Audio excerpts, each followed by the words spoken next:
Welcome in, you lovable bastards. We are Offensive Points, and today we are covering league winners for you. As always, I'm with my compadres, Josh Hall and Billy Manziel. I'm Joe Wiggins, and we're going to talk about the league. The guys are going to win your league that you're getting at a value. They're going to take your team to the championship. Josh, Billy, what's up?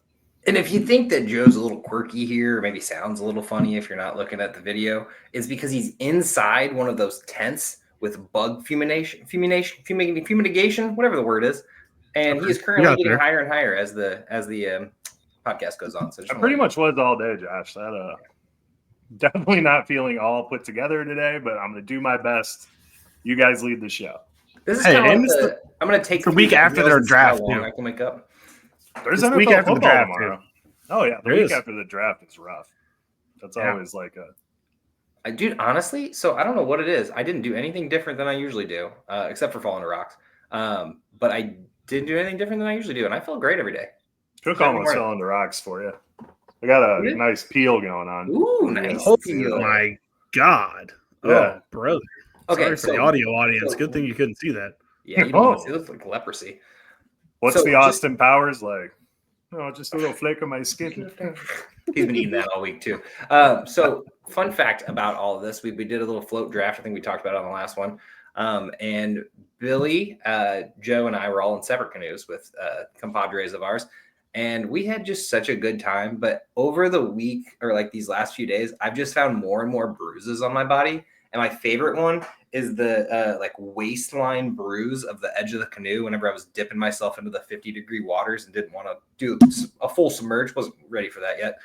And I know we rammed a canoe into Billy at some point, and I'm sure there's a gnarly bruise from that one. Yeah. I just keep finding bruises as I go on. Canoe and river adjacent injuries, they happen. We flipped a canoe and there's a bruise. You can't really see it, but I can feel it. It's right by my knee / thigh area, and it's probably from that initial smack over into the water. So yeah, it's been feeling good. What about the one where you rammed the canoe into your side? Did that one ever take? There's no actual bruise there. I mean, I think it was more just the initial shock of it all, but the pain. There's no actual pain there, which is nice. I just I was thinking about you the other day. The one thing about being a heavier guy is you can take a canoe and it's okay. A canoe can hit you and it just kind of just kind of sinks in a little bit and then it just repels back out. So, I mean, did you guys actually get bumped off course pretty good after you hit Billy? Just Yeah, we actually were 2 miles down. The canoe flew onto the bank.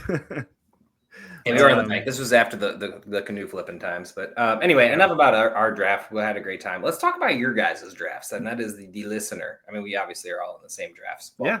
August is in 2 days, so drafts are going to start popping up, pretty soon. Those of you Trey Lance tomorrow. That's true. Trey Lance tomorrow for the Chargers of all people, which I wouldn't have seen that coming. If you've missed any of our division previews up until this point, we have all of them in the can. All 8 are done. Go back and listen to them. We literally talk about every single player on every single division, and only a few players have actually changed. Did you see how Cordarrelle Patterson announced that he was being kicked off the Steelers? Yeah, it's damn. They said they caught him on camera stealing boxes. He announced it himself. Yeah, I do like how he released the news. That was pretty amazing. I just like to think Arthur Smith was sitting in his office just despondent of how in the hell is this offense going to work now? That was the key. What are we doing? A fourth tight end immediately. Exactly. We traded for Jonnu, but I was expecting Jonnu to be 3, but now what is what it is. Yeah. So without further ado, let's get into league winners. Josh, you have our first guy that is going to win you a league. I love where you're starting here. Joe hates this guy. But Josh, take her away. Mike Williams. Oh, sorry. Yeah. We're talking about Marvin Harrison. Just kidding. For those visual listeners who are what is he talking about? Mike Williams is out. Marvin Harrison is in. Yeah. In Joe's book. Anyone who's in a dynasty league knows that Marvin Harrison didn't really perform to the standards of which he was drafted, being number 1 overall and being drafted about the 2nd round last year. But in redraft 2025, his value will more than likely never be lower. I mean, unless he just completely shits the bed. But at the moment, I'm taking this shot in the dark to get the wide receiver that we all know that he can be. So overall, he really didn't have a bad year, which is hilarious, but just didn't recoup that second round value or what anyone really hoped for. So 62 of 116 targets was like 53%. He ended the year with 885 and 8 touchdowns. For having that kind of year and having 8 touchdowns is really actually a bonus here. So currently going in the 5th round, which feels like a steal to me. Maybe fourth if you're in a 12-man, maybe it's at the end of the 4th, but you really couldn't ask for better value from a guy who still has that top 10 potential. So as you see on the screen here, if you're the visual audience, he bulked up over the offseason. I don't know if you've been living under a rock, but he looks like mini AJ Brown. We had a guy trade Marvin Harrison away for some scraps in a dynasty league, and I was just floored because I was like, it's been 1 year. So hard to give up at this point. So you drafted him 1 in a dynasty league. You're drafting him in the 5th round this year. This is as low as you're ever going to get him. And I don't know what you need to, if you're trying to talk yourself out of Marvin Harrison. Oh, he's 220 pounds now. He's not going to be as fast as he's going to be. He looks phenomenal, and he's not a burner, and he's not have you ever seen Marvin Harrison Sr. play football? He was never the Tyreek Hill of the league. He's a go out and jump and get that ball guy. So go get Marvin Harrison on your team. I don't see why anyone would even assume he can't crack the 1,000-yard mark and maybe even 10 touchdowns. But I think if he even gets close to the kind of league average, which is flirting around 60% catch rate and 20 more targets, I mean, this could be 1,400 yards and 10 touchdowns. I mean, more than likely 1,209. Like think about it, a prototypical AJ Brown year, wide receiver 9, wide receiver 10 at wide receiver 20 something value. I think it's an absolute steal. I think this guy's going to win a lot of teams leagues. So what do you guys think about Marvin? I know Joe thinks, but I think you guys are misconstruing my hate for Marvin Harrison. It stems from the fact that I don't trust Kyler Murray, and that's just how it's going to be until he proves me wrong. I was a huge Kyler guy. I'm not anymore. I do think that with the way Kyler plays, Trey McBride sets up a little bit better than Marvin Harrison, but Marvin Harrison has far more talent than Trey McBride in the long passing game. So they need to get him going. We were like all offseason, we said, hey, this team needs to get a wide receiver to line up on the other side of Marvin Harrison. They didn't do that. So you have 2 horses in this race, and whoever wins it is going to have phenomenal value. I'm actually with you, Josh. I think Marvin Harrison, with the value compared to where you're getting Trey McBride, is the better shot to take. I'd be more worried if they got Jaden Higgins or Igbuka on this roster. But since they didn't go out and get someone, it actually feels better for me. It's not like he doesn't have a running mate. Like I like your style of like, yeah, it's 1 wide receiver on this team and then some peanuts. But they also have Trey McBride, who's one of the best tight ends in the league. So therefore, 2 wide receivers on this team. And I wouldn't be surprised if Marvin Harrison ends up outperforming Trey McBride. Trey McBride takes a little bit of a backseat, gets 900 yards, which is super respectable. Still draft him where he's at because honestly, could even go past what he is. But I could see Marvin getting the deep balls here and there, the jump balls, the touch. Obviously, he already was getting the touchdowns, and Kyler's when healthy is fine. I mean, wide receiver 10, or QB 10, QB 6, QB 3. I mean, always for fantasy is great. If you watch it, like when you watch him play, you're just like, dude. I didn't say the Cardinals are going to win you. I didn't say the Cardinals are going to win you their leagues. I said Marvin Harrison's going to go out there and catch some balls while their defense does absolutely nothing, or Kyler's scrambling around looking like Mighty Mouse out there. So here's what I like versus like even the news thing even says it. Kyler was cooking when it was just Kyler going out there and doing Kyler Murray things. When you draft Kyler Murray and you get him on your football team, you just expect him to do that. When you try to fit him into a box, it doesn't always work because he's not a box quarterback because obviously he's not even 6 feet tall. He's not even 5'11". 5'10" is what he's listed at. That seems generous to me even. I think they just need to let him do his thing. We all may remember the Hail Murray when he threw it to DeAndre Hopkins. DeAndre Hopkins was cooking that season. Could we see something like that out of Marvin Harrison this season? Sure. I don't see why not. I think a lot of people were too freaked out about the stats last season and less about like what he actually could be when this team is good. And this team's good. They're good now. So they're okay. So just for reference here, because you did bring up Hopkins, which is a great point. Like, this is when he was fully healthy. That's an excellent point. Hopkins season, 16 targets, 12 targets, 9 targets. The lowest I've seen is 7. We got a 3 here. Okay, outlier, 11, 11, 12, 12, 13, 100, 160 yards, 130 yards, 120 yards. You got a guy who's going to be cooking, and honestly, had Marvin Harrison had more touchdowns than him in that season, in this previous season. So we can get, and somehow Marvin Harrison's taller than DeAndre Hopkins, which I would never have assumed. 6'3" to 6'1". Interesting. Yeah, Hopkins sneaky short. He just knows how to jump. He's an athletic freak of nature, though. Yeah, 100%. He definitely is. No, I honestly, that's a good choice. Marvin Harrison looks like baby A.J. Brown right now. And if he continues this up in 2 years, he might look like A.J. Brown. And it's going to be scary. I just think this is the year where it's like, hey, 5th-round pick doesn't hurt you that much, and you have a chance to potentially get a guy who can vault up immediately. All right, I'm sold. I'm sold too. I'll go next. I'll do my good friend Calvin Ridley. I think that we have all collectively forgotten about Calvin Ridley because even though he had 1,000 yards in Jacksonville his last season year, and even though he had 1,000 yards in Tennessee last season with collectively the worst batch of quarterbacks I've ever seen, he can still be good at football. And it's crazy because the yardage last season versus the yardage his last season in Jacksonville, he actually did it on less catches, which should tell everyone that had we connected on more catches, we could have been easily back up into the 1,400 yards like what he was doing in Atlanta. So I think that you bring in the first overall pick in Cam Ward. You know he's going to be better than Will Levis for sure. I mean, that's a fact. He's a huge arm. Exactly. And he's got a big arm that can get the ball down the field, which is where Calvin Ridley loves to operate. I get the age concerns and everything, but I still think we got like maybe 2 more good years here. And I just really feel like this could be the year that he goes back into that 1,200 to 1,300 range. I mean, 1,300 I think would be the absolute ceiling, but I think 1,200 yards, 1,250, that's definitely in the realm of possibilities. Add that with 7 touchdowns. Based on where he's going right now, I mean, the draft we just did, he went we are a little weird because we have a keeper league, but it went like equivalent like 8th round.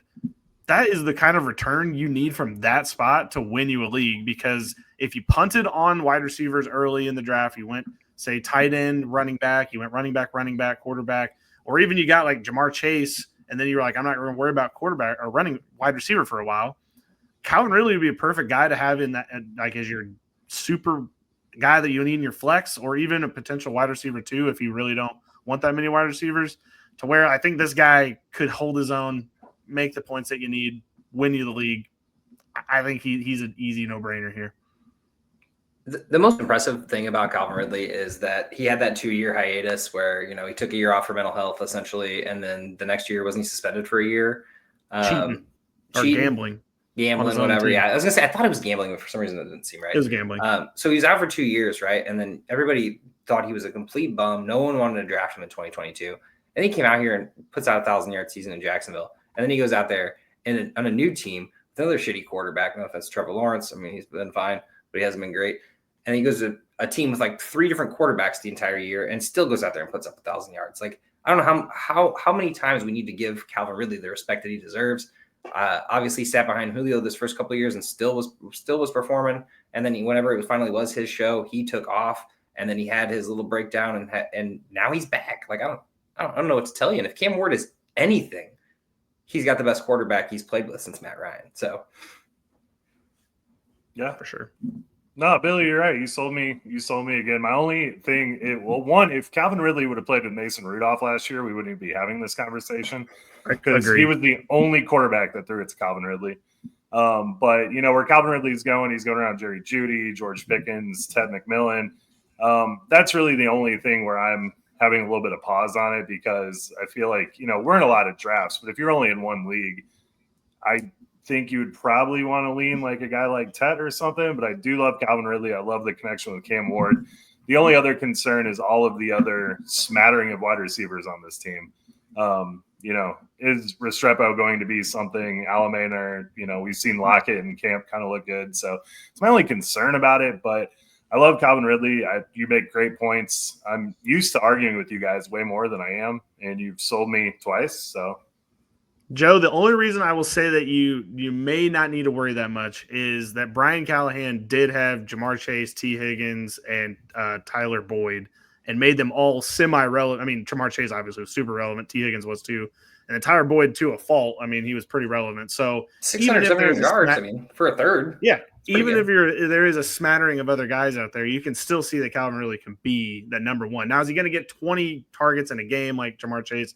Obviously not. But as a guy you're getting in your 8th, 9th round, a guy that is going to go in those picks, like I would take him over Tet. I just before not seeing what the offense is going to be, I just trust that had they had a competent quarterback last year, like you said, if it had been Mason Rudolph the entire year, we wouldn't even be having this conversation. You're getting him at a discount because you had Will Levis out there looking like an absolute garbage can from the first half, and yeah, it was unfortunate. I understand, and Joe, I understand your like Tet comparison. Like Tet's going around this time. I think Ridley should be going higher is the argument here. You should be grabbing Ridley the round before him. I mean, the fact that he is going in the 8th, 7th round, I think 7's fine for him, but like 8th round's kind of a stretch for the number one wide receiver. I understand we have a rookie quarterback, but you think Cam's not going to sling it to his number one receiver? I mean, yes, we hope that these other guys can do something. Tyler Lockett still looked fine these last couple of years, but we know that that's coming to kind of crash down eventually.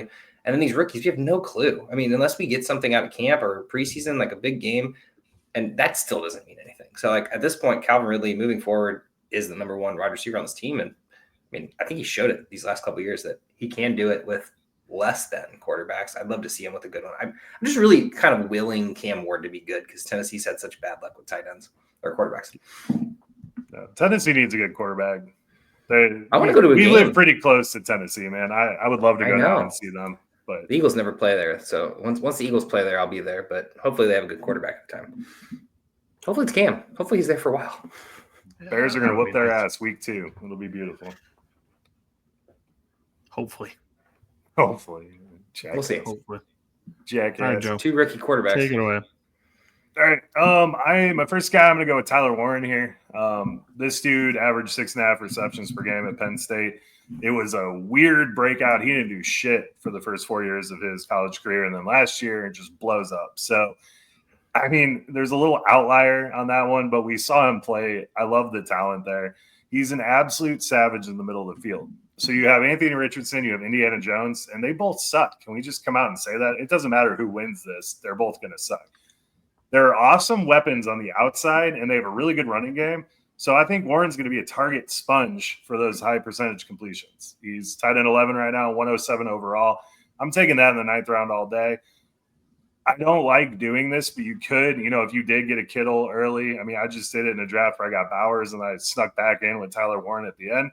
If Warren hits like I think he's going to, you could have a guy that you could trade in the middle of the season. Now, I don't like drafting to trade, but it's not the worst. Tight end's the position to stack if you can. And I mean, especially if you're not paying the premium for it as well.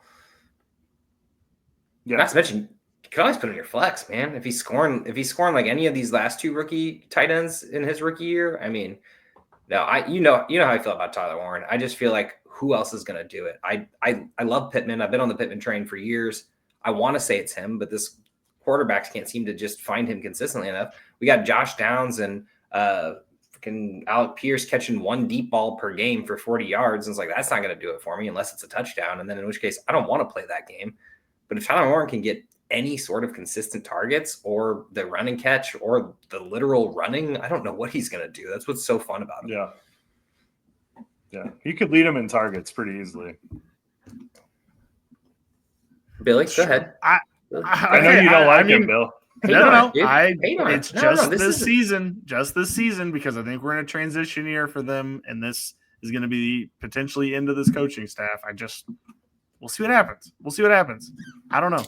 With Daniel Jones, I think he might actually be good. I don't know.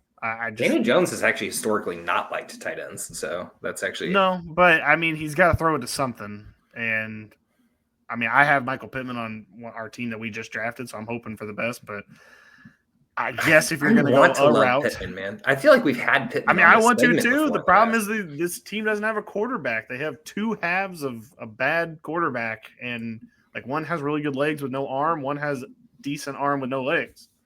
So I mean, I think they're a lot more. I think they're a lot more similar than you think. The problem with this team is they have a bunch of intermediate wide receivers, and then they have Alec Pierce that's their deep ball guy. So it's like, that's why I'm worried about Josh Downs this year, is because I do think Tyler Warren was drafted to be that, baby boo-boo safety blanket like everyone talks about with tight ends. And I think that, Josh Downs is a phenomenal separator, but if you have a guy of Tyler Warren's size running right down the middle of the field, he's going to get the ball every time. So a little bit lower on Josh Downs. Dude, what if Anthony Richardson just comes out and is just like incredible and just blows us away? No, but what if that happened? That would be one of the most shocking turnarounds. I am driving to Josh's house and I'm going to victory lap around his fucking yard for hours until I tire myself out. All right, guys. Spins in his front yard. Enjoy yourself. I'm not saying it's gonna happen. I'm just saying, like, what that would be hilarious if that's what ends up happening here. After literally everyone's given up. Jason Bean, QB4 on the team. I hate Jason Bean. I'm just kidding. That's probably a better option than Anthony Richardson. No, I did see something about Richardson's looking better than Daniel Jones or something along those lines in camp, which is like, okay, good. Good. I'm happy for the team. This should be happening.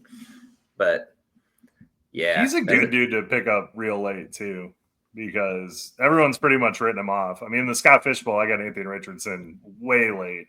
Well, what's crazy is the fantasy projections have not caught up to how everyone on planet Earth has felt about Anthony Richardson. It's actually kind of wild. Like in our ESPN league that we're in with our settings, he's projected like 19 points, which is more than like half of the quarterbacks that were drafted and are starting on teams. And he's projected more than them already. It's like, it's actually ironic. I have Kyler and Bo Nix, and they're projected 20 and 19 . Like, yeah, and Anthony Richardson's 19. So just it's because like, he can run, I guess. I don't know. I guess you have to do that. But until I see this tight end interception ratio going the complete opposite direction, no, thank you. Not even with the running prowess. Like, this isn't Justin Fields we're talking about. We just need him. How about this? How about this for him? Just make it through one full season of football. Just one. And I mean, and also like maybe just make it through a game without like saying you need to tap out because you're tired. That's also probably one of those things that we probably need to work on about. Pooping's allowed. Pooping's allowed, but you do have to come back. Sure. I would, honestly though, he's going to have to say it out loud that that's what happened. He cannot 100%. Say he was tired. Cannot be tired. Didn't he get pulled though? Did he get injured last year or did he get pulled for Flacco? No, I don't know. No, he didn't get pulled. No, he might have gotten pulled. I don't know. Pulled. All I know is this coaching staff is on thin ice. Oh, was that when he took that hit on the 2-yard line and it looked really bad, and then he got right up and then he went over the sideline and was like, who cares? Well, we're wasting too much time. Don't draft Anthony Richardson, guys. Unless you're in a super flex league, he shouldn't be touched. What if? Still shouldn't grab him. You should let someone else. I mean, in a super play, he's going late enough. You could grab him. No, in super flex, Feel free. Okay, I'm done with this. Let's talk about drop him after week 1 if he doesn't start. That's fine. We're going to talk about the actual breakout candidate here, and that is Mr. Bo Nix. Really, this segment's about kind of a combination of players here, and the combination of players is Bo Nix and Sutton or Bo Nix and Ingram. So Sutton himself, the rare 7th year breakout, finally got to see it from him. And he's kind of still the only wide receiver on this team. So Mims, kind of a deep route guy, super fun to watch. Had a couple good games at the end of the season, so that's always fun too. But that's more of like a stash later in the draft. Like you're not picking him high. Sutton went in like the 8th round in our draft, and having that 1,000-yard season finally, having that big target season, and then getting the giant contract right now too. This man's going out there to play. We got a bunch of rookies and sophomores and whatever the hell else is going on this in the receiving core. And then you have Evan Ingram. And so Evan Ingram, as we know what he can do at Jacksonville, had a very phenomenal year. Giants never used him properly except for his rookie year. Went to Jacksonville, had 2 huge seasons, 100 catches in one of the seasons. Easy breakout candidate here. This is kind of just the Denver Broncos core is my breakout here. But I really feel like these 3 guys are super easy to stack. You do not have to pay a premium for any of them.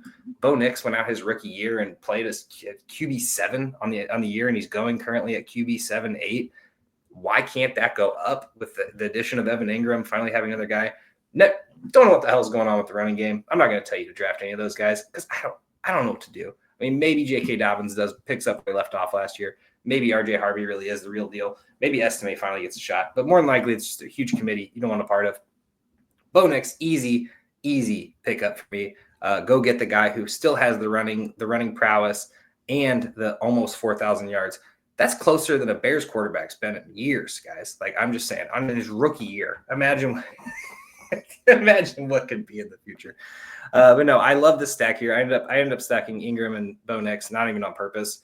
It's like a 9-10 pick. Got Ingram because all the tight ends were going, and then Bo Nix was sitting there, and I'm like, why not? I would have got Sutton too if I'd have known I was doing this. But the Broncos are going to be good, man. Their defense is great. Their quarterback's good. Their receivers, the two receivers that we know are going to be good, are good. So go out and get them, dude. Sutton, 7th round, Ingram, 8th round, depending on when tight ends go, and then 9th round for Bo Nix. Be the guy who waits on the QB, man. Like, if that happens to be you. If you end up wanting to get Jalen Hurts, go get Jalen Hurts. Or you want Josh Allen in the 3rd, please go do that. But if you want to wait on a quarterback, I think it's Bo Nix this year. What do y'all think? I think you're right. He was on an absolute tear at the end of last year. Hopefully that continues. He's got more weapons this year, and that offensive line is 6. So they could try to play a little bit of defense ball because that defense is wild. And with really the stable running backs, you could see them try to air it out a little bit less. But with Bo Nix's rushing, he's a steal where he's going. Yeah, I can agree with that. I think this is a mostly defensive team, but as far as like a second backup quarterback, I mean, sure. I think he could. I don't know if he's going to win you a league, but did you say backup quarterback for Bo Nix? He's a starting quarterback. Yeah, I don't know. Not for me. Somebody. I'd start him. Then you didn't. Sure. You just disagreed. Then he said, "I agree." As a backup, how are you going to draft Bo Nix and then go grab? I agree with the backup. And then go grab a backup and start him. You're going to get Matt Stafford. Just hope that his back holds up. Yeah, his back will be fine. That actually would not be a bad quarterback stack if you're waiting to go away. Room. I actually have Kyler, ironically enough. We'll see. Oh, Kyler's good too. No, I don't know. I don't believe in Denver, so this is a you all thing. Oh, I forgot about that. We did have a whole Denver conversation. Did you just see the Madden ratings and decide you don't like them, or? Yeah. No. When did my argument about this team was well before those Madden ratings came out. No, I watched them play and I'm like, oh, okay, yeah. He's got a couple things to clean up, but he's a rookie. He was a rookie last year, and he played phenomenal ball, honestly. For a rookie. I'm just hoping they don't lose this great defense games. That's all I'm hoping for them. Just keep the ball, don't give it away. Let the defense take you home. I think what you see is what you get here. I mean, man threw for 560 times last year. I don't think that's going away with J.K. Dobbins and R.J. Harvey at the helm at running. Like, you can run all you want, but like at the end of the day, you still got to throw the ball at this team. If they had a Saquon or a Derrick Henry, I could be like, oh, there might be games where it's just a running back game, but they don't have that. And this combination, I will say this in compliments of Bo Nix, I do think he's the best part of the offense. That's fair. Yeah. I mean, I think if we had to grade out the players based on like Sutton is a fine 2. He is hard for me to say that he's a number 1. He's just always been that guy. And I think he's a wide receiver too, for sure. To not give Bo Nix a wide, like why we're trying to do this the hardest way possible by giving him this random ass group of running backs and 1 wide receiver 2 and just say, hey kid, go do this. I don't know why we built it that way. That's all I'm saying. I guess I don't know. I'm interested to see who steps up between Troy Franklin. Evan Ingram's good too. I'm not saying no away from him. I agree with you. I mean, Marvin Mims is super fun. I'd love to see it on a consistent basis. Pat Bryant, Troy Franklin, Vele, Sherfield. I don't know if any of those guys can even step up and be a 3. Like, I'm curious. Don't know. I'm excited to see Bryant. We wanted to do this the most complicated way in my book. Well, they keep drafting rookie wide receivers like they're just like hoping to fall into one, but it's almost like pay the price tag, go jump and buy one. I would love to talk to their scouting department and see like what are you seeing? Like what tape are you watching on Devon Vele that's like this guy's a starter on our team? He's 28 years old, man. He's mature. He's 28-year-old rookie. Okay, 27 years old. Holy shit. I know. Exactly, Josh. That's what I'm saying. On this team, don't worry, he's undisclosed. Since we've talked about everyone on this team, I got to talk about. Okay, so J.K. Dobbins and R.J. Harvey. J.K. has never played for a coach other than Greg Roman, right? Offensive coordinator. I think is that true? Okay. So I think that's true. So we saw Javonte just get lit up with targets, right? And yeah, like JK can catch the ball. We've seen him catch the ball. I think, I'm assuming initially I was like, I think RJ Harvey is going to be the receiving back. He's going to get a bunch of work in that area because Estime is not really that guy. We know McLaughlin is, but anyway, could J.K. Dobbins be that receiving back in this offense too and get the starting snaps and kind of just be another league winner in himself? I like Harvey. I'm just like trying to figure this out in my head. I'm just avoiding it of the way they've handled running backs the last 3 years, right? Like I know it's different coordinators and such have come in over the last few years, but it's been a committee this whole time. They didn't let Javonte loose. They didn't let really any of their guys loose yet last year. And now we have 2 new guys and with some old guys. It's just there's a 4-headed backfield here that I just don't want to touch. I'd love to say J.K. Dobbins could do it out of all of them. I'd love to say R.J. Harvey's the new rookie and he's the shiny toy, but then they went and got J.K. Dobbins afterwards without having any injuries or losing anyone. One of these 2 guys is going to just be top 12 running back. They might be, and it's worth a late round flyer for sure. But I'm not telling you go get them. I don't know if it's true, man. I've had the Javonte headache on my team for the last 4 years. So my only argument is they've never had a good running back ever since Melvin Gordon.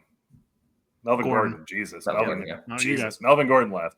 They have not had a running back on this team. So we know J.K. Dobbins is solid, and I really like what I saw out of R.J. Harvey. So this could be a fun problem to have if taking a shot on these guys late. I think this offense is going to be better than you think, Bill. I know you have this weird hang up. I just need to see it first. I fell into it. I'm in. It just feels like some kid glued like a bunch of sticks together, and they're just like, "There's my toy." It's like, okay, it's a fun toy you got there. Hey man, have you ever seen Toy Story 4? Sporky is a great time, man. Maybe he thought he was trash. That's literally that is the Broncos. They're literally Sporky from Toy Story. Like that is what this is. And you know what? Andy's like anything can be a toy. And it's like, some kid loved Sporky, and that's what matters. 100%. I hope people on the Denver Broncos, Bomber, if you're out there listening, I hope you have fun with this team. I would love for this team to be better. That's all. Okay. They may be great. I hope I eat my words here. But because of the defense, I love this defense, and I love all the players on the defense. So I just want them to succeed. And by the offense succeeding, it would mean the defense is succeeding. So I think this team of the Chargers have a real chance of actually taking it from the Chiefs. I think so too. Maybe. I don't know. We'll see. All right. On to my next one. And this one is going to be a complicated one. So just hear me out because I started hating this dude. And now I'm kind of coming back around based on just what's happening. So it's Travis Etienne Jr. And I know everyone out there listening right now is going to say, well, wait a minute. I've been hearing all these rumblings about Tank Bigsby. I heard me, on this own podcast say this dude's trash and you need to get rid of him. I hear you. Here's the thing. If the Jaguars were that sat down on Travis Etienne, why wouldn't they trade him by now? Why wouldn't they get rid of him? Why would they just keep him on their team, keep him in this offense? He's got a 5th-year option that they haven't I don't know if I think they declined it, but they could have just traded him away and gotten any package at all instead of just letting him walk for free next season. So, in my opinion, they're going to at least try to use Travis Etienne in some way. We saw Liam Cohen last year use kind of a 3-headed attack, kind of seeing who had the hot hand, and then they found Bucky Irving, and Bucky Irving had the hot hand. So, in this situation, it's probably going to be Etienne getting first crack, and it's probably going to be the other 2, Tootin, who they went and drafted in the 4th round, which I know, another big concern. They brought in a new guy here, new coaching staff, new guy. I get it. And they're still going to have Bigsby. However, I do think Etienne is the best running back out of this room, and I think that he has the chance to win this job outright. Last year was atrocious. I think we can all just throw that one in the garbage can. This entire offense was atrocious last season, other than Brian Thomas Jr. That was the only saving grace of this whole entire team. And I think if they're going to succeed this year under Liam Cohen, he's going to have to find a balance in this running game. And I think that he's going to get Travis Etienne going. And I think if you draft him where he's drafted now, which is way too late, he's like in the 10th, 11th round at this point. I think that you can go ahead and grab him there. And then you have the inside track to potentially having a wide or running back one on your team and a pretty decent offense if Liam Cohen can replicate what he did with the Buccaneers. And I think that that's an easy guy that you could grab late and be a league winner. He doesn't even need to be your first 3 or 4 running backs if you don't want him to. You could draft a whole lot of talent before you get to him. However, having a lottery ticket is better than not having the lottery ticket when it comes to Travis Etienne and a potential running back one who everybody's casting aside because the fantasy community is spewing all these stats with not seeing how this offense is actually going to work. So I don't know. I'm actually kind of all the way come back around to like, I'd rather be holding the ticket to Travis Etienne than just casting him aside because I think maybe it could be Bigsby or, well, they drafted a 4th rounder. Like, sure, maybe it's going to be him. I don't know. I think they would have gotten rid of Travis Etienne if it was that shut and closed to be these new guys coming in. So I don't know. Do you all agree with what I'm thinking here, my thought process? I've been thinking it since year 1 or year 2 at least for Etienne. I mean, the man goes out there and puts up points. It's not his fault. He got 9 carries a game on average. I mean, they gave up on him. I mean, what he had the most max amount of carries he had in a game was 15, and that was week 17. First 4 weeks, he got 12, 13, 11, 11, and he was averaging almost 5 yards per carry in those 4 games. It's not his fault. Their team was trash. It was everything all at once, except for Brian Thomas, apparently. And not to mention, he's a pass-catching running back. I mean, will Tutton pull into that a little bit? Probably. But if they actually do give a fair crack at this or just try to run Travis Etienne into the ground before they, have to make their decision on these other 2 guys, why not? Like 10th round, you snagged him right before I was going to grab him. I couldn't believe he was still there. And then I was like, there's no way Billy will take him because he hates Travis Etienne. But here he is. On Billy's team now. Not for sure. Could you just like kind of envision, like, I think we need to give the Jags a pass, like you guys have said for last year completely. A new coach is coming in. You have an offensive line that for all means absolutely sucks. You have a quarterback that struggled. You do have some good weapons on offense. Why do we just assume that they're just going to throw Bayshell Tootin out there and he's really going to put a huge dent into the workload of Travis Etienne or Tank Bigsby? My biggest thing is if you go to Travis Etienne and you look up his history, what was it, 2 years ago? RB3? Yeah. RB3 on the overall. Yeah. 11 touchdowns, 58 catches. Absolute stud of a season. So, I mean, Billy, I think you're right. They would have traded him if they were that down on him. I just don't see a way that these rookies are going to come in here right away. I mean, if they struggle, we could see it in December, maybe November. But I think Travis Etienne and Tank Bigsby are the guys that are going to carry the workload starting off here. And we're going to get a really good look and see if Travis Etienne can be what he was 2 years ago. So I love this. You're absolutely right. Well, committees only work if you have 2 good running backs. And I'm not convinced Tank Bigsby's a good running back yet. Like, it's not like he did any better. He went out there and did just about what Travis Etienne would do. I mean, the offensive line was terrible. You couldn't do anything except for throw the ball to Brian Thomas on a hope and a prayer. And then Ingram played about half the season, and he was fine whenever he came back. But the end of the season was kind of too late. So, no, I'm a big fan of Etienne. He's a little bowling ball out there. I just like – back when I was, pouring the dirt on Travis Etienne's grave, I had just assumed by now in August that we would have had clarity whether they traded him, they gave him a contract extension, or what we're doing now, where we're just sitting in the middle and kind of like, I don't know. So I think I'd rather just, assume that if they haven't gotten rid of him yet, then they're probably just planning on keeping him and using him. And maybe they're just going to run him into the ground. And then they don't need to worry about it because he's off the books next season. Or he earns a contract. I don't know. But I don't think that they would have, like they just gave Evan Ingram away, like the Jaguars, for nothing.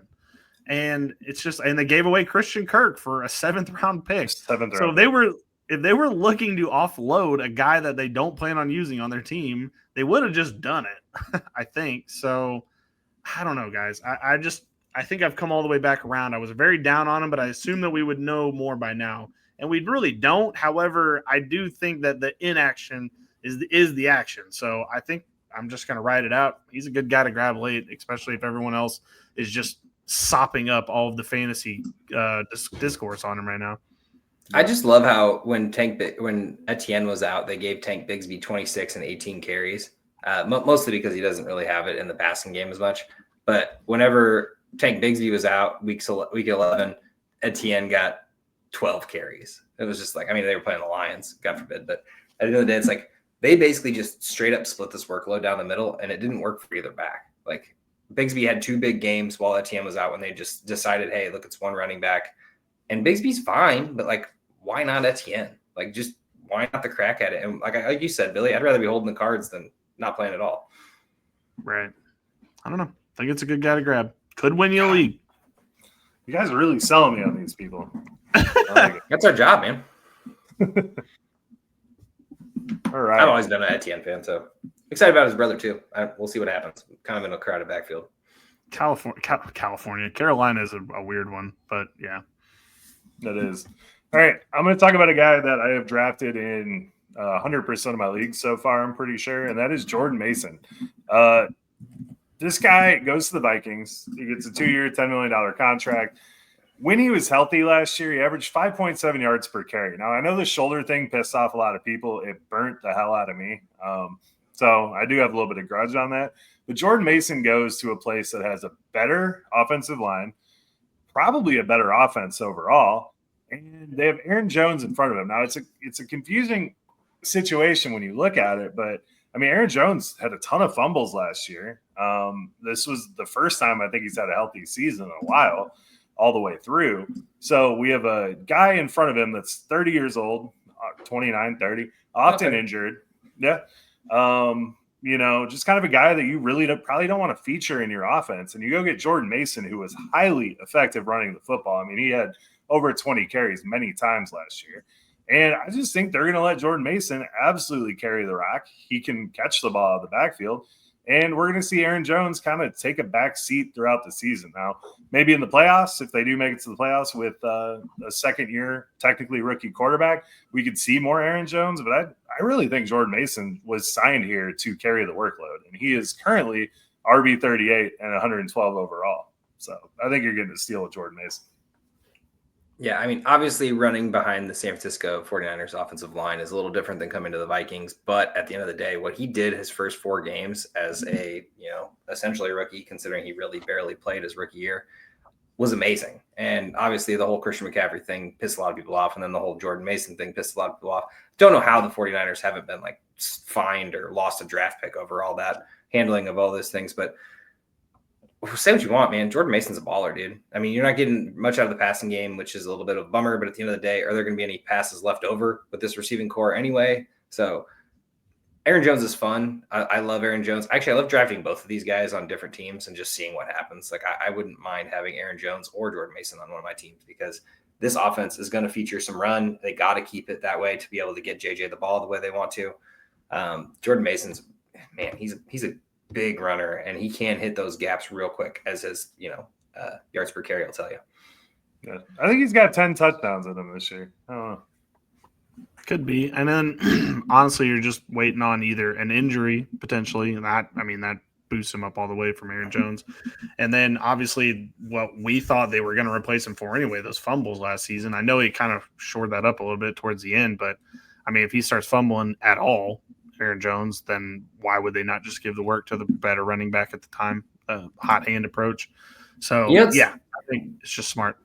It's so funny about the fumble situation because, like, I really thought, like, holy crap, he fumbled like 14 times. No, he just fumbled 4 times in 3 games is what it was. And it felt like it was 20 fumbles. It felt like a death sentence. He did have one earlier. In real time, it was bad. Oh, yeah. It was like, God, this dude is cooked. It's over. I mean, they were trying to replace him with Cam Akers, and Cam Akers ain't even on a team. I don't think right now. So I think Jordan Mason's in a great spot. That's a good question. See where Cam Akers is kicking around. Back to your Etienne pick here, though. Jordan Mason was in the same boat. Like if they wanted Etienne gone, they would have done with Jordan Mason. Ship him out, try to get something out of him now. You know what I mean? I was shocked that Minnesota was like, you know what, we're running it back, Aaron Jones again. And then they brought in Jordan Mason. And it's like, okay. Oh, man, gave me a little heart attack there for a sec, guys. What were we thinking? But okay. Even if this is the last year, honestly, I think Mason's a great dynasty target to grab as well, to try to trade for, because I feel like even if it isn't this year, I'm not trying to go against the grain here at all, because I believe Mason will have a bigger role. Even the thing says it should be a split. But like, he's gonna take over. I mean, Aaron Jones, this is probably his last year as a starter, to say the least. So, but I don't know. We've seen crazier things happen. And Aaron Jones does have that pass catching prowess, but I want both of them on my team, man. Not on the same team, but on different Cam teams. Akers, a New Orleans Saint, had no idea. That's crazy. Real. He's got to be like running back 5 there, probably, between Devin Neal and Edwards-Helaire Edwards-Hilaire's there too. Kendre Miller. Or Edwards-Helaire. Kendre Miller, obviously Kamara. Man, that is sad times down there. The island of misfit toys, man. The Big Easy. Rough times, man. Yeah, that's tough. Okay, well, that is the ones that we felt the most confident about. However, I would like to spend, a couple minutes here talking about a couple of honorable mentions. There may be guys that could be league winners, but there's probably an obstacle in the way, or we just didn't feel confident about. Josh said he has like 15. I only have 3. So I guess if you want to bounce around a little bit, the first person I wanted to throw out there, and I think Joe's kind of interested in this person as well, is JJ McCarthy. I would love for like a big week 1 pop, and then from JJ McCarthy, and then we're thinking like, why in the world did we not just draft the guy who went to be on Minnesota? Like, that just makes the most sense in the world. However, I don't know how much I believe in him. I just need to see it, but it's really not going to make me – I'm going to feel kind of dumb when he's just really amazing. Sam Darnold did it last year, man. Like, I really think it's Kevin O'Connell, just like with his Xbox controller, and whatever human being is on the field, he's just making it work. It's sick. He's just like, up the difficulty. I got this. So Kirk Cousins, as I've been trying to tell you guys for years, bum. Sam Darnold, bum. Why not? Even if JJ McCarthy's a bum, he's still going to go out there and throw 1,800 yards to Jefferson and 1,000 to Addison. And then Hawkinson will get 800. And at the end of the day, that man's already got 3,000 yards, and he's going to have to target another man. So we're going to be on quarterback next year. And he didn't get drafted, but maybe a 12-team league. I think there's no way JJ McCarthy doesn't get drafted. No, somebody's going to put his sticker up in the 12th round, and everybody in the room is going to be like, that's a good pick. That's fair. Yeah, no, he's the ultimate backup right now, because you already got your quarterback. So say you go after Josh Allen, or you get your Baker Mayfield or Joe Burrow middle of the draft. It doesn't really matter who you are. You could go get Dak Prescott, and that's who you wanted to roll out as your starter. Go get JJ McCarthy. Doesn't matter who you draft. Go get JJ McCarthy as a backup, because like at the end of the day, if he goes out and throws 3 crappy games, maybe wait a little bit more than that, but drop him and go pick up the next guy. Like, there'll be another one. Cam Ward's probably sitting there right now too in free agency. So there's plenty of options for quarterback, but man, why not have the guy who's thrown to JJ, whose name is JJ? They do have a really tough schedule. That is the other part of this that's kind of like killer, because since they did so well last season, obviously they have the second hardest schedule in the division. So I don't know. Like that, there's definitely reasons why you should be concerned. However, you could just be. We didn't think Minnesota was going to be anything last year with Sam Darnold, and they were fraudulent. However, they did make the playoffs, so they did, and had some good games. The only thing you're really missing out on JJ is any running ability, which that was not what he's known for anyway. But just that extra. He could do it in college, but I mean, with the surgical knee, yeah. I mean, it's kind of like Sam Bradford when he got drafted. Like, he had some legs, but after all of the injuries that took him down, he was not mobile at all. So we'll see. Something tells me they're going to make him stick in the pocket and just throw the ball. I probably would, but why would he need to run? I mean, that the best weapons in the league by far. That's true.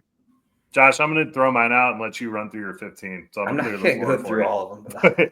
I'm just going to go out.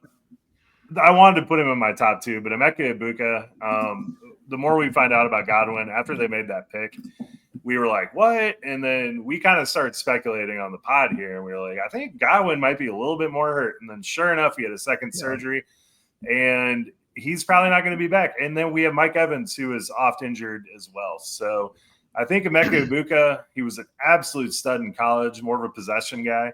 but he can kind of slide right into that Godwin role. And, if Evans and Godwin are not healthy throughout the season, I think you're going to get some really big games from this dude. And he was a first-round wide receiver, so they're going to use him. Yeah, Sure. I think we were all super skeptical of why they took this pick, and at the time we didn't even think about maybe Godwin's more injured than we thought. We're like, it's just well, we thought we were going to get him in case of an injury, not that he already had one that was going to keep him out. We were like, okay, they got good insurance here, and it's like, well, no, they actually are just using this pick for that right away.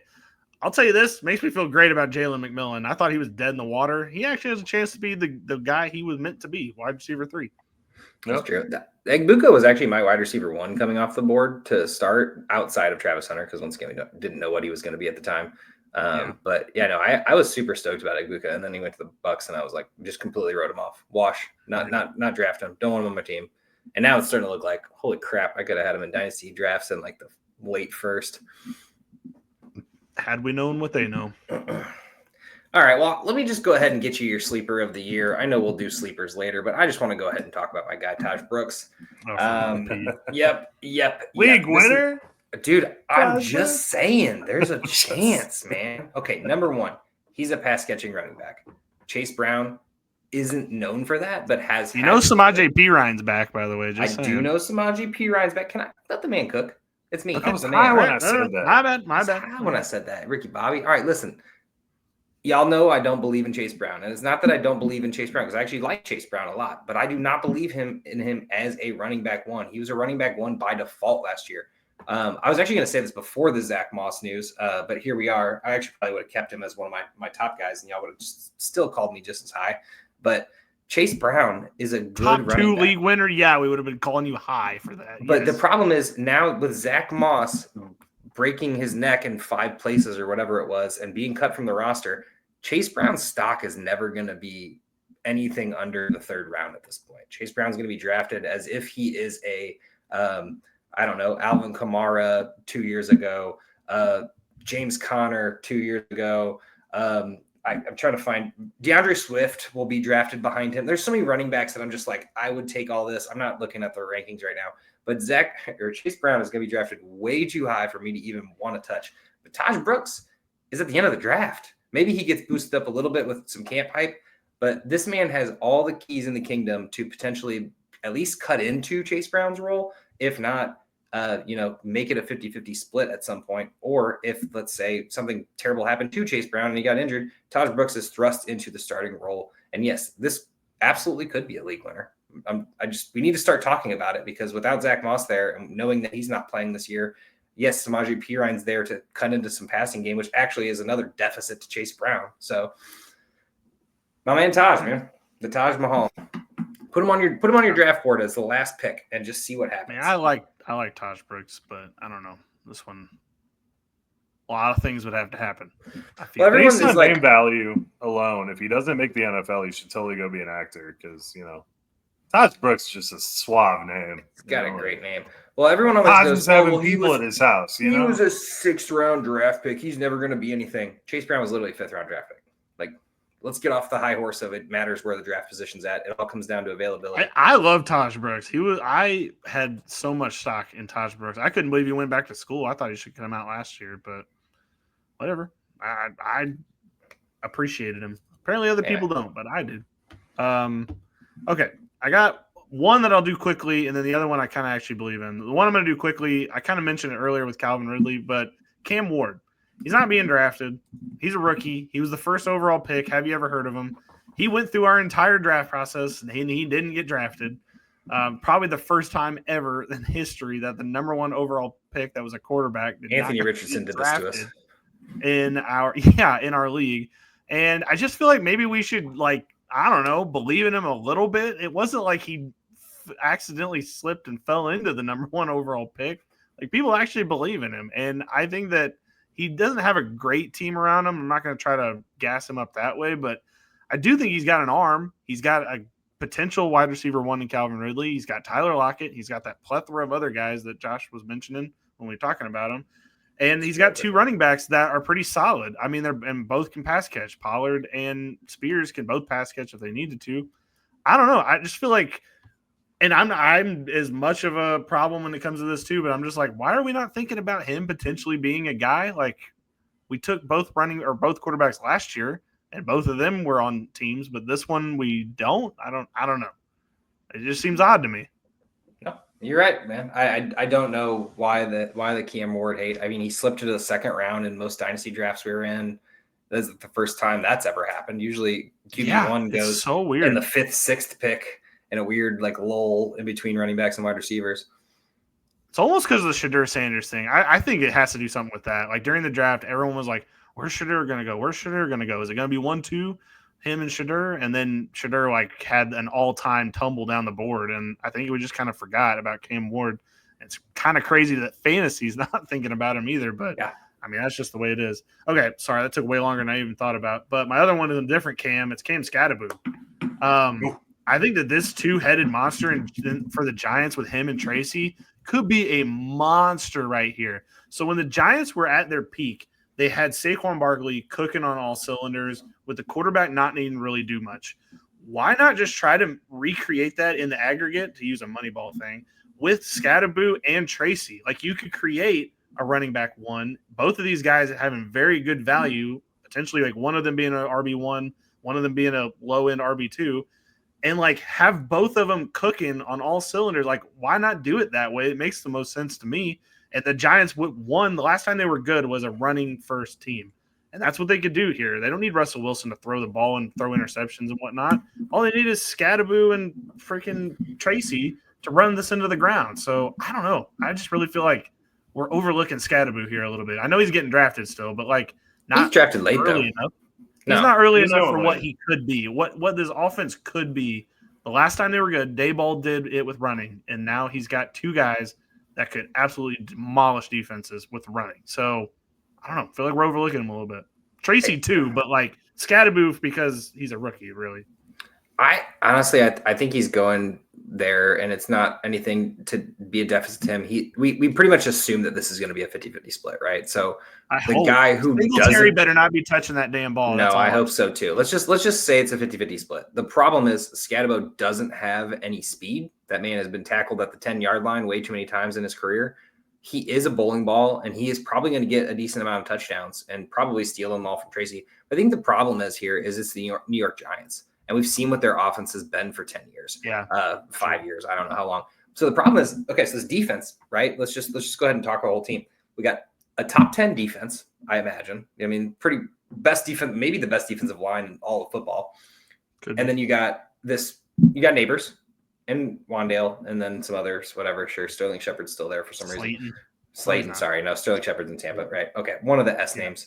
They've done the S thing for a lot. Sterling Shepard, anyway. Slayton. And then you got Steve Smith. Sure, guys. The other one.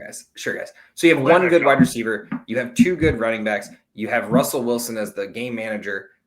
Offensive line's decent at least. This team is it just crumbles, and that's the problem. I think that's why these guys are going late. I love it, man. I love a good 10th round running back with hope, but I'm not doubting on your pick. It's because of the New York Giants. That's why. That's why I wasn't like it's not one of my super confident top 2 picks. But I like the idea of it. I think there's just an idea here of like, the last time the team was good, it was a running Barkley like a maniac. Why couldn't they have these two guys be something close to that and both 12 carries a game per something like that? Sure. From the highlights I'm seeing from camp, they're using Scatterboo a lot in the receiving game. It seems like, which is something that I kind of had Tracy penciled in at. So it's going to be interesting to see. There's definitely something there. Something there. I don't know. I just like the more I'm like seeing like the videos you're seeing probably too, Joe, but like the more I'm seeing, I'm just like, what? Maybe we're overthinking this. We think that this team's going to suck on offense because Russell Wilson's the quarterback, and like, why aren't they using Jameis? And my elite neighbors is going to get 30 targets a game and stuff. What if it's just as simple as the running backs are going to dominate this, and then Malik Neighbors is going to like be dominant for the passing game, and that's just all this is. Like that's just all it is. It's just as simple as 2 running backs and a 1 wide receiver offense. That's all it is. 2 girls, 1 cup. Exactly. All right, I'll touch on one more just because we're getting late on time here, and I don't want to touch that one. So mine is a familiar name who is being treated like he's not. Mr. Mark Andrews, and this may be because of the likely injury that we're just hearing about, but everyone, including our own Billy, dropped him last year and was just done with him after a few bad games, and then the man came back and had himself a pretty damn good year, tight end 6 on the year. And I think the thing is everyone just assumed Likely was going to take over, this podcast included. Now Likely's out with a foot injury for 6 weeks. He's going to come back maybe week 1. Mark Andrews might be the steal of the draft because he's being drafted in that like tight end 7, tight end 8 role. Now I'm not reaching for Mark Andrews, but if I can get him late enough, I'm pretty happy with my tight end room. I think the Likely injury might boost him up a little bit too high is the only issue. We'll see what the drafts look like, but if you see Mark Andrews on the board and you don't have a tight end and 6 are gone, and all of a sudden the 7th one's sitting there, Mark Andrews is a great and could go right back to being that guy if this foot injury lingers a little bit longer for Likely or throughout the season. So I know that it's scary to have 2 tight ends on a team, and I know Mark Andrews is probably the most hated person in Baltimore right now, but he is on the team at this point, and Lamar Jackson doesn't have that many targets, whether you count Hopkins or not. So he's going to get the ball. Man's going to get the ball. I agree. So I just want to throw this out there as a thought exercise. What if the Ravens had just stuck with Isaiah Likely? Maybe that embarrassing playoff loss that they took basically because of Mark Andrews doesn't happen. And they just stuck with the plan from the beginning of the season that made me drop them. And nope, they're like, nope, we're going back the other direction. They weren't even using Likely at the time, though. Likely wasn't doing any better. Dude, his week 1 against the Chiefs was like an all-time game. And then they're just like, nope, sorry, that was cool and all, but that was not what we want to do with this team. We do not want a guy to catch a ball for 9 for 111 on this offense. Sniffed 10 targets the rest of the year. Had 8 one time. Yeah. It's like, you're out of your mind. We can't have a good wide receiver tight end catching all those balls here. It's insane. So they're just like, nope, get him out of here. I'm just saying he's going to miss a lot of valuable time, and Mark Andrews is just going to be like, I guess I'll put the team on my back one more time. That's how Mark Andrews talks, I guess. Is just a joke. I like Mark Andrews too, but his team is just a joke on offense. I know they have the MVP and all, but it's just like, God damn it. I can't believe they haven't put together a receiving corps for this team. Highland Wallace. No. It's not about them actually being bad on offense. It's just that literally everyone you see there, for the audio audience, it's Anthony Miller, LeJontay Wester, Jamal Banks. All these guys are catching touchdowns different weeks, by the way. You'll never know which one to play. Keith Kirkwood, he's going to have a 2-touchdown game at some point. Tez Walker is going to come out of the grave and devour DeAndre Hopkins on the field and catch 3 touchdowns. Like, it's all going to happen because this offense is bizarre. It's a bizarre team to be a part of or have a piece of. Just ugh. So they go through their drafts and they go through free agencies every year and they go, no, we don't need to touch the wide receiver room. And it's like, what? I know. Zay Flowers is it? One wide receiver 2 is it? Well, they technically drafted Rashad Bateman in the first round. And they're not going to let anyone think that was a mistake. That's why they gave him the extension. They're like, nope, we didn't make a mistake. He's been great. Exactly what we wanted. Best season at 750 yards last year. I know. They give him an extension based on that. Oh, here we go. On who the leading receiver is on this team? Well, I was going to say that Hopkins gets 10 touchdowns. That was going to be my. Whoa. Okay. I'll take that too. You want to go ahead and take that now, Joe? No, I'll wait till the end of the season. They are not going to let anyone on this team catch 10 touchdowns. I think Hopkins will. Look at Rashad Bateman. They stopped him from catching 10 last season. Okay, you're talking about a Hall of Fame wide receiver against Rashad Hopkins Bateman. hasn't had 10 Who's our age, since by 1999. The way. He's as old as me. I know how his knees sound in the morning. I've been there. His knees sound a little better than ours, I'm sure. I don't know about that. Maybe because of DeAndre Hopkins' knee returns to practice because it was popping too much going down the stairs. Exactly, Joe. Literally, he walked down the stairs wrong, and he was like, "Whoa, knee problems this morning, coach. Sorry." He fell on his knee. He must have fallen down the stairs. It says after being held out as a precaution after previously falling on his knee. Not even injuring his knee in practice. He just fell over. He was getting out of bed, Joe, and he slipped on some covers and fell down, and he was out of practice for that. Hey, we've all done it, man. We've all done it. Honestly, I can't say that he's any different than me. We walked the same path, me and DeAndre Hopkins. That was fun. That was a fun exercise. Just is what it is. It was 2018 the last time he had 10 touchdowns, Joe. That's a freebie. We'll take that. All right. I hope so. It would be fun to see DeAndre Hopkins like one last time, like one last ride, but just hard to as Billy said, all these guys are going to go out there and catch a touchdown whenever you least expect it, and that's the issue. And Hopkins, you're going to LeJohntay Western like Lamar is good for two or three. Lamar and Hopkins would be bros, and they're just going to get 10 touchdowns. You're just going to see Hopkins catch 0 touchdowns for 3 straight games with like 3 catches for 20 yards, and then you're going to sit him, and then he's going to go off for 3 touchdowns, and then he's on your bench, and then the next week you're going to play him because you're like, well, man, maybe this will continue, and then the man's going to go out there and get 3 for 20 yards again. I think there's a lot of. I think if there's a lot of 3 of those games. That's 9 touchdowns, Josh. So that's true. Using your own. I think there's going to be a couple of the 2 for 15 and a touchdown games from DeAndre Hopkins, and you're never going to know when that to play him because it's like, well, he got the touchdown, but didn't actually get any very many points. I mean, considering to give Joe credit here, considering Bateman had 9 touchdowns last year, which seems like a wild stat. Yeah, they even prevented him from getting 10. They're like, you know what? We're throwing to Tylan Wallace this week. You can go to hell, Bateman. We're giving you an extension at the end of the season. You're fine. What's that, Patrick Ricard? There's probably a kicker in his contract. They're like, we're not paying you for 10 touchdowns. Nope. Sorry. Nope. Tylan Wallace. Lamar, throw it to Mark Andrews. Try to win it. Oh, never mind. Exactly. Andrews, please, for the 2-point conversion. Oh, dropped at the goal line. Well, they're going to have to throw touchdowns this year because Tucker's gone. That is true. I don't know. I drafted Tyler Loop. We'll see what happens. League winner, Tyler Loop. Go out and get new kicker for the Ravens. Mr. Loop. All right. Well, that's all we have for this week. I'm not really sure what the content schedule looks like for next week.